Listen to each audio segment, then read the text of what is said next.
तो मैं बता रहा था कि हमें हरियाणा में हमें अपने बेटों पर 100% कॉन्फिडेंस होता है। हरियाणा में एक बाप अपने बेटे को कूट रहा था और स्टेट में बच्चे पीटे जाते हैं, हमारे यहाँ कूटे जाते हैं। किसी ने बाप से पूछ लिया बेटे को क्यों कूट रहा है, बोले यार क्या करूं, कल इसका रिजल्ट आने वाला है और आज मुझे बाहर जाना है। ये है कॉन्फिडेंस। मालूम है 100% फेल होगा तो इसको आज ही पीट करके चलो। अच्छा, मैं तो Shri Ram college of commerce में पढ़ा, बेस्ट कॉलेज माना जाता है। सेकंड ईयर में फेल हो गया। मैंने अपने बाप को 6 महीने तक पता नहीं लगने दिया कि मैं फेल हो गया। इसे कहते हैं मैनेजमेंट। ये एमबीए वाले क्या खा करके करेंगे जो मैंने किया था। और 6 महीने बाद मेरे दोस्त ने बापू से शिकायत की कि सुरेंद्र शर्मा फेल हो गया। तो बापू ने कहा फेल हो गया तो क्या हो गया, इम्तिहान कोई कुंभ का मेड़ा है जो 12 साल में आएगा, अगले साल दे लेगा, इसमें क्या फतारी है। हम बच्चों को इतना तनाव देते हैं कि आज 5वीं 6ठी क्लास के बच्चे आत्महत्या करने लग गए।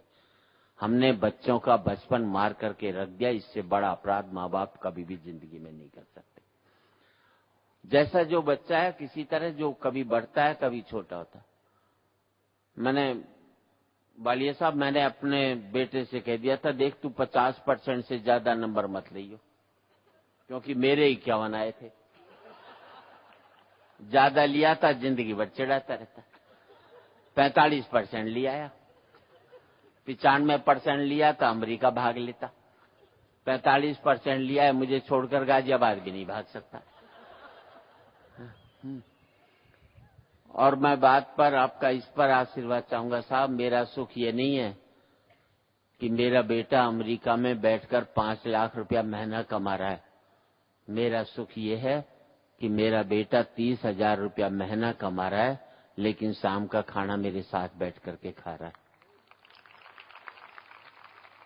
हमने जिंदगी में सारे सुख पैसों में तब्दील कर दिए तब जाकर के मुल्क में भ्रष्टाचार पैदा हुआ। पैसा एक सुख माना जाता था, अब हमने उसको एकमात्र सुख मान लिया, तब जाकर के भ्रष्टाचार पैदा हुआ। और इस हद तक पैदा हुआ कि मैं कीड़े मारने की दवाई लाया था, उसमें भी कीड़े पड़ गए।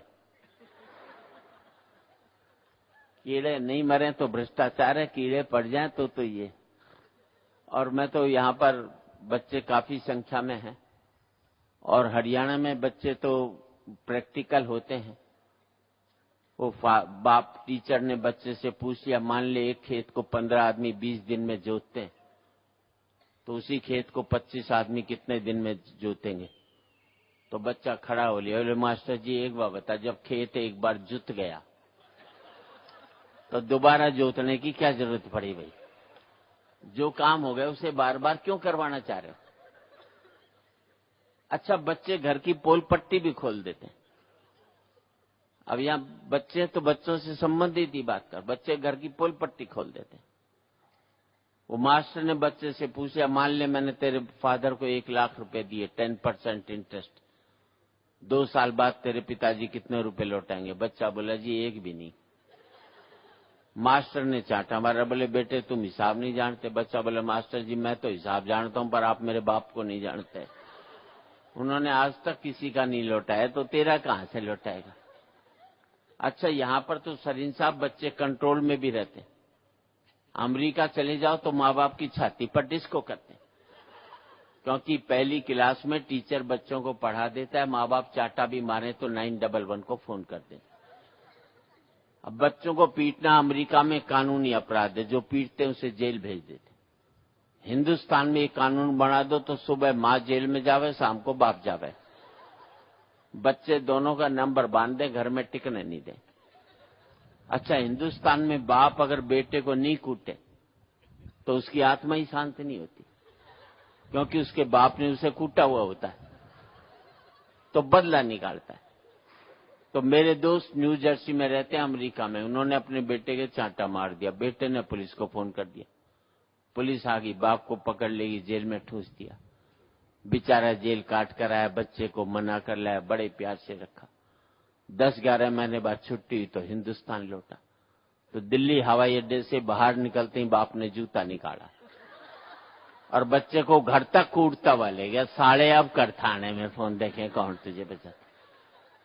हंसने की बात नहीं, तब मुझे पता लगा ये अमेरिका में जो भारतीय वो हर साल हिंदुस्तान क्यों आते हैं। पहले मैं यही समझता था देश से बड़ा प्यार करते, तब पता लगा बच्चे कूटने के लिए हिंदुस्तान में आते हैं। हंसी मजाक की सैकड़ों बातें हैं और मेरा तो इतना ही कहना है कि एक जिम्मेदारी, कोई भी बीमारी की जिम्मेदारी हम सरकार पर डाल देते हैं, बस यही सबसे बड़ी कमी है। हम समझते हैं किसी भी काम के लिए सिर्फ सरकार जिम्मेदार है। मुझे भी किसी ने कहा कि बोले बच्चे भगवान की देन है, फिर सरकार क्यों मना करती है। मैंने भाई नौकरी फिर भगवान से ही लो, सरकार से क्यों मांगते हो। जब उसकी देन है तो उसी से।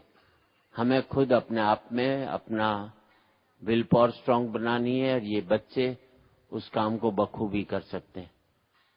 कहीं न कहीं आज बच्चे एजुकेट कर रहे हैं, हम बच्चों को एजुकेट नहीं कर पा रहे।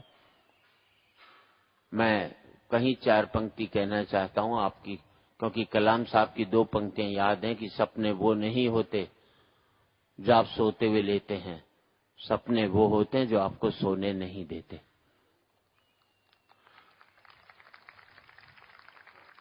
और गिद्ध ने चकोर से कहा तेरी कोई जिंदगी है, धरती पर बैठा सिर्फ चांद को ही ताकता है। मुझे देख क्या मैं ऊंचा उड़ता हूं, क्या मेरी उड़ान है। तो चकोर ने जवाब दिया ऐसी ऊंचाई और उड़ान से क्या फायदा जिसमें नजरें धरती पर पड़े मुर्दों को ही देखती रहती हैं। मैं धरती पर रहता हूं लेकिन सोच में चांद रखता हूं, तो आसमान में उड़ता है लेकिन सोच में मुर्दे रखता है। आप कहाँ रहते हैं ये महत्वपूर्ण नहीं है, आपकी सोच कहाँ बैठी है वो ज्यादा महत्वपूर्ण होती है। और सबसे बड़ी चीज इस मुल्क में जो सबसे बड़ी कमी है कि जो सर्विसेज हैं हमने उसको इंडस्ट्री बना दिया। मैं चाहूंगा ये मेडिकल एक सर्विसेज है, इसको